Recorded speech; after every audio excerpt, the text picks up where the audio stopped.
Dear friends, in lecture 2 we discussed about order properties of R, and this lecture is the continuation of lecture 2. So before going to further, we just recall what we learned in our lecture 2. Okay. So in lecture 2 we introduced the order properties of R. So first I recall the order axiom of R.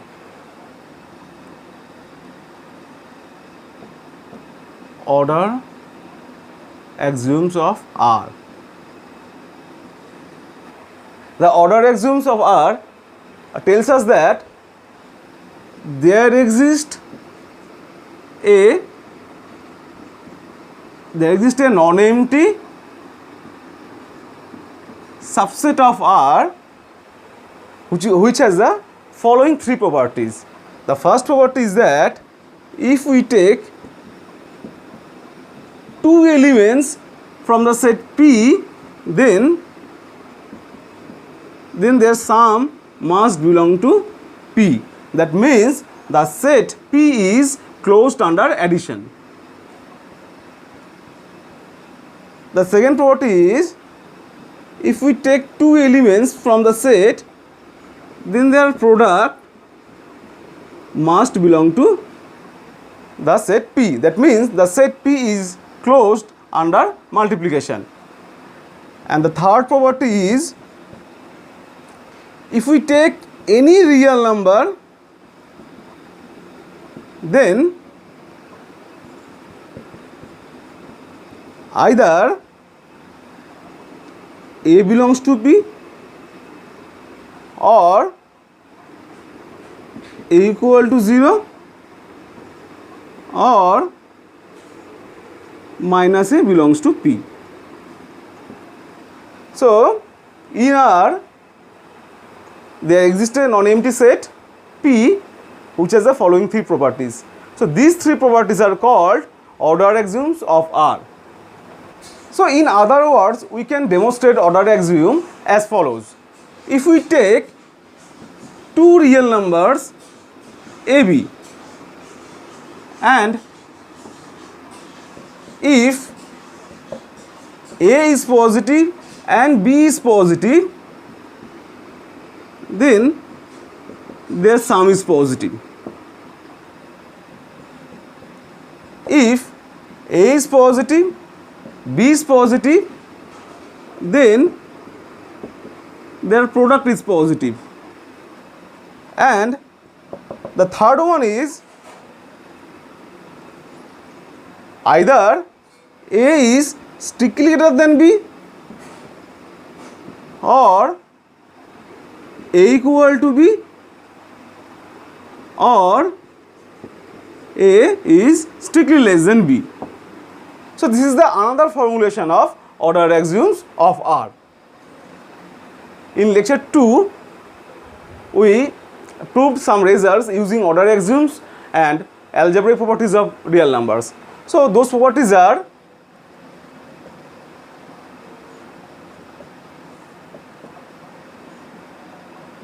if A, B, C are three real numbers and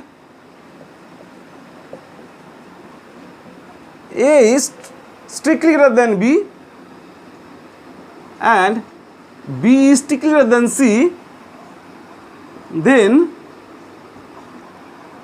A is strictly greater than C, and this property is known as transitive property. And the second property is if A greater than B and C is any real number, then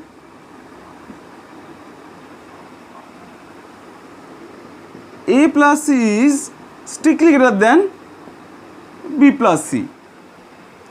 The third property is if A is strictly greater than B and C is a positive real number, then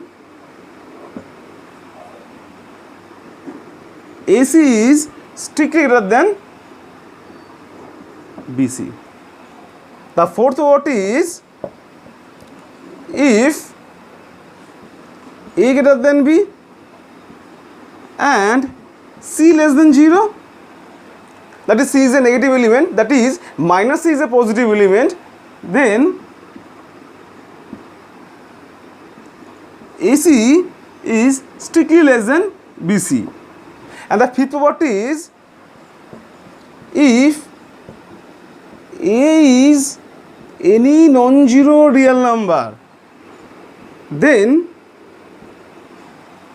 the square of that real number is strictly positive.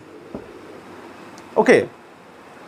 So those properties were discussed in lecture 2. So our next aim is to show that natural numbers are example of positive real numbers. For that, first we show that 1 is strictly positive. Okay. So in our previous lecture, we assumed the existence of 1 and 0 in R, and it is also assumed there that 1 is not equal to 0. This is from the assumption. This is from the assumption of field axiom. So proof of this result, it is a very easy result. We can write 1 as 1 into 1, because this is the property of 1. This is the property of 1. If we multiplied any real number by 1, we get that real number. So 1 equal to 1 into 1. So this is actually 1 square, right? Since 1 is a real number and 1 is non-zero, so by our previous result 1 is strictly greater than 0, and this completes the proof.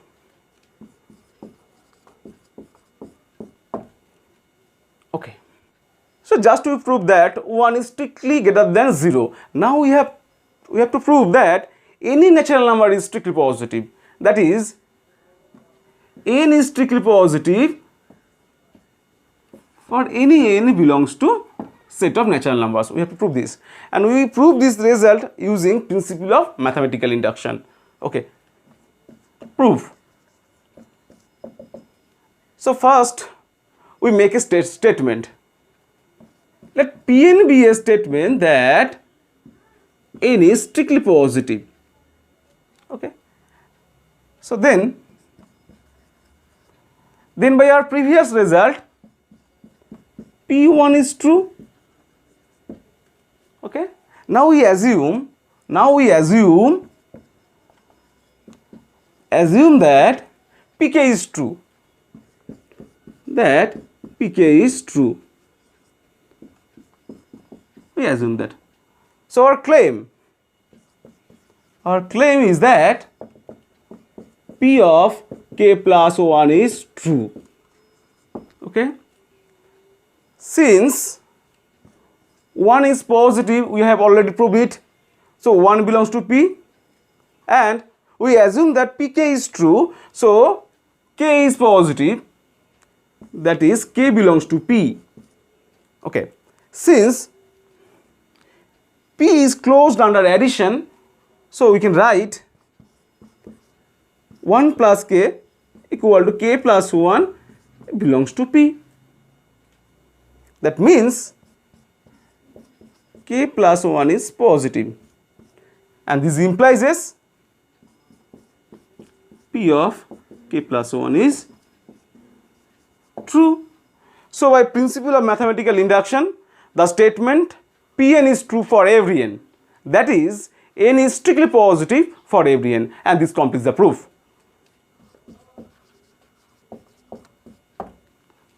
Okay, show that the polynomial equation x square plus 1 equal to 0 has no real solution.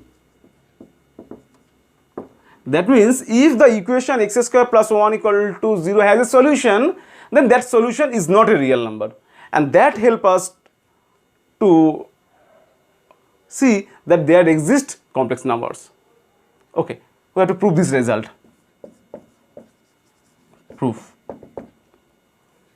First we check that 0 is not a solution of the equation, because if if x equal to 0 is a solution of this equation, then 1 equal to 0, and that is not possible by our field axiom. By our field axiom, 1 is not equal to 0.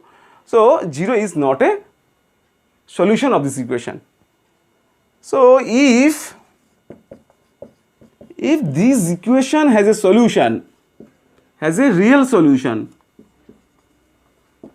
then that solution must be non-zero solution.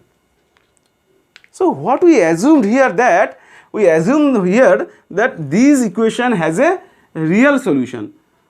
If this equation has a real solution, and already we have seen that the solution is cannot be 0, then by law of trichotomy,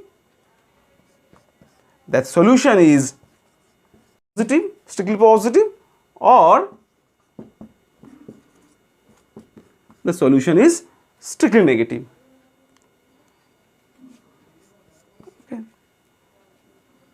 If x is that is, if this equation has a real solution, then solution must be non-zero. Okay, the solution must be non-zero. So by our previous result, must be positive.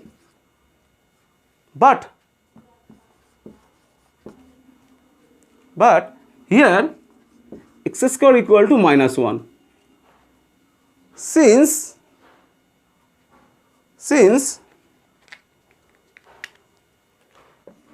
Since 1 belongs to P, so 1 is positive. That means -1 is negative. That is by law of trichotomy. So if x square plus 1 equal to 0, then x square equal to -1. So this implies is x square does not belongs to P. Okay. So if x belongs to P or -x belongs to P, this implies is x square is positive, that is x square belongs to P. Okay. In other hands, if x square plus 1 equal to 0 and x is real, then x square equal to -1. So x square does not belongs to P. So x square belongs to P as well as x square does not belongs to P. That cannot happen, and this leads to a contradiction. That means our assumption that this equation has a real solution is false. That means this equation has no real solution, and this completes the proof.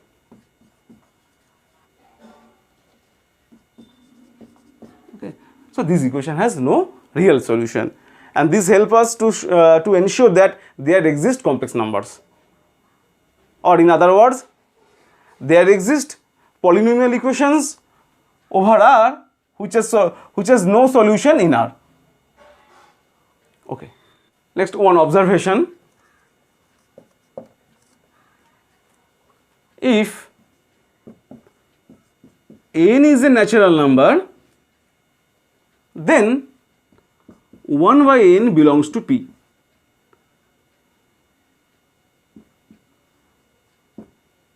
That is 1 by n is positive. Okay. The proof is simple. If 1 by n does not belongs to P, then -1 by n is positive by definition. Since n is a natural number, so n is non-zero, so 1 by n exists, right?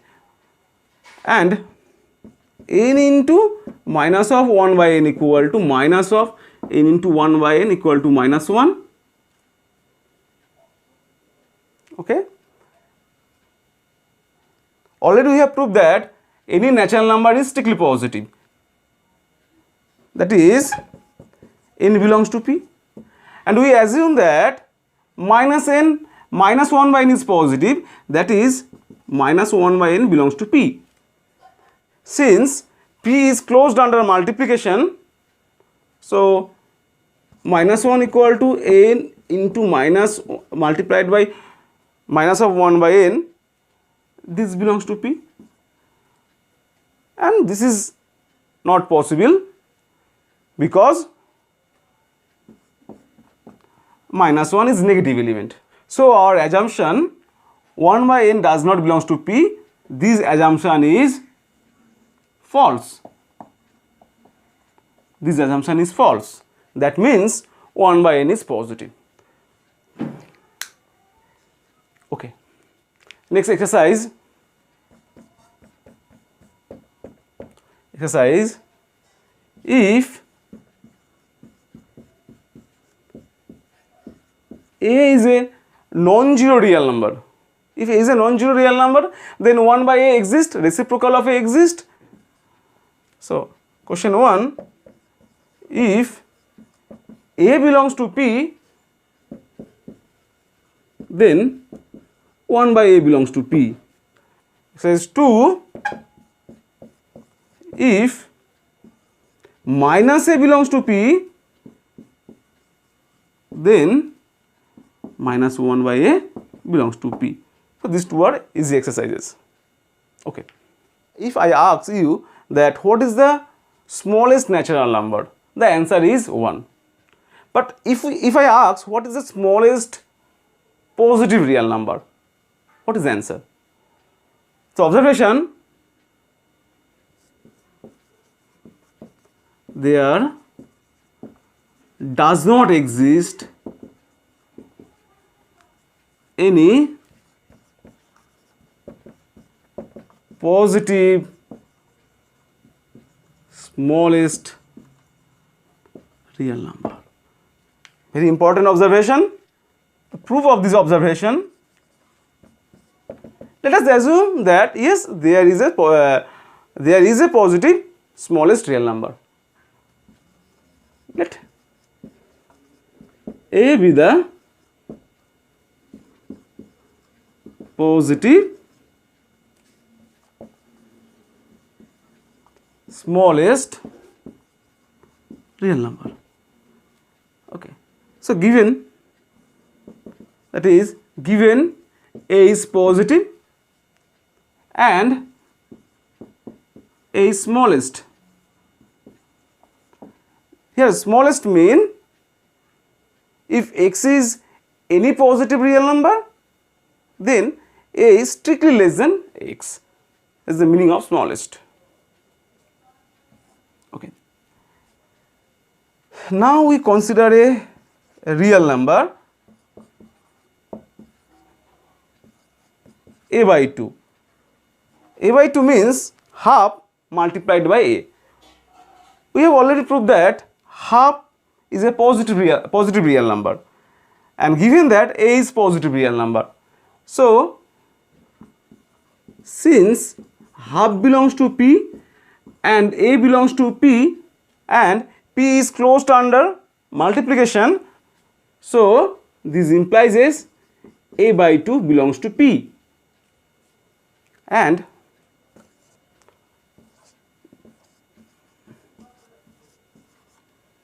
this 0 strictly less than A by 2 strictly less than A. So if A is the smallest positive real number, then we can construct another real number A by 2 which is positive and strictly less than A. That contradicts the fact that A is smallest. Okay. So there does not exist any positive real number. Okay. Next result. Next result. And this result is very important because we use this result as a method of proof in our later courses. Okay. If A is a real number,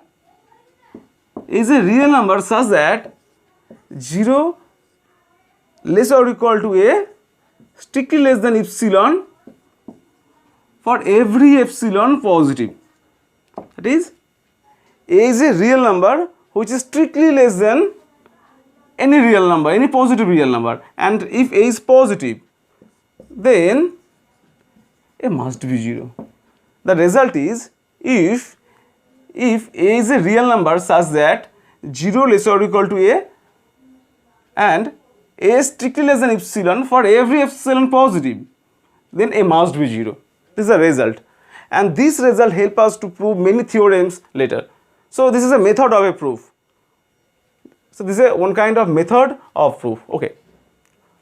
So now the proof of this result. So what is given? Here given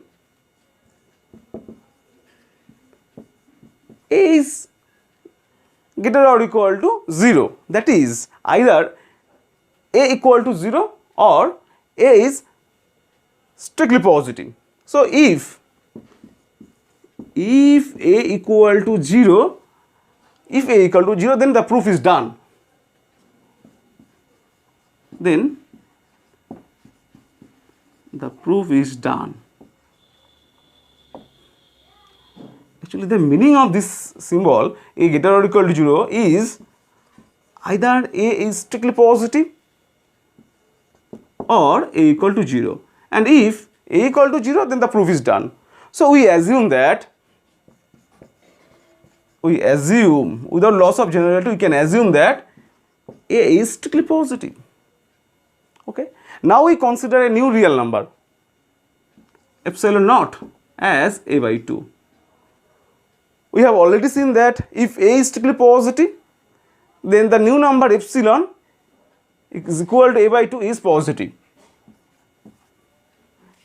Since epsilon naught is strictly less than a, because a by 2 is strictly less than a, and epsilon naught is positive, so this fact contradicts the assumption that a is less than epsilon for every epsilon positive. This is impossible. This is impossible. So this is impossible. So our assumption a strictly greater than 0, that is not possible. That means a must be 0, and this completes the proof. So this is our assumption that if a is positive and b is positive,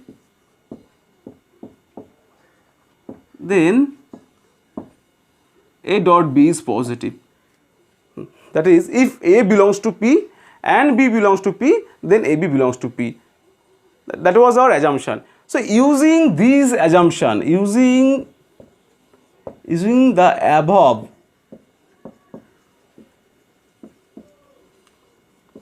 assumption, we can prove the following three facts. Fact 1, if a is positive and b is negative, then their product ab is negative. Fact 2, if a is negative and b is positive, then ab is negative. Fact 3, if a is negative as well as b is negative, then ab is positive. So assumption is that multiplication of two positive elements is positive, and from this assumption we can derive that multiplication of a positive elements with a negative elements gives a negative elements, and multiplication of a negative elements with a positive elements gives a negative elements, and multiplication of a negative elements with a negative element gives a positive element. So here assumption is that plus dot plus is plus, and we can derive that plus dot minus is minus, minus dot plus is minus, and minus dot minus is plus. Okay. So these are the easy exercises. So we'll leave it. Okay. In our order axiom, we assume that if A is positive and B is positive, then AB is positive. That was our assumption. So next question is, what about the converse part? So next exercise, let A and B are two real numbers such that AB is positive. Okay. Then either A positive, B positive, either both two numbers are positive, or A negative, B negative, both two are negative. That is, if AB is positive, then two things may happen, either A positive and B positive, or A negative and B negative. Okay. So next exercise is, that let A and B are two real numbers such that AB is negative. Then either, if product is negative, then either A is positive and B is negative, or A is negative and B is positive. So if product of two real numbers is negative, then one number is positive and another number is negative. Okay. So next exercise, if A is any real number such that 0 strictly less than A, strictly less than 1, then one can prove easily that 0 strictly less than A square, strictly less than A, strictly less than 1. Next exercise, if A is any real number such that A is strictly greater than 1, then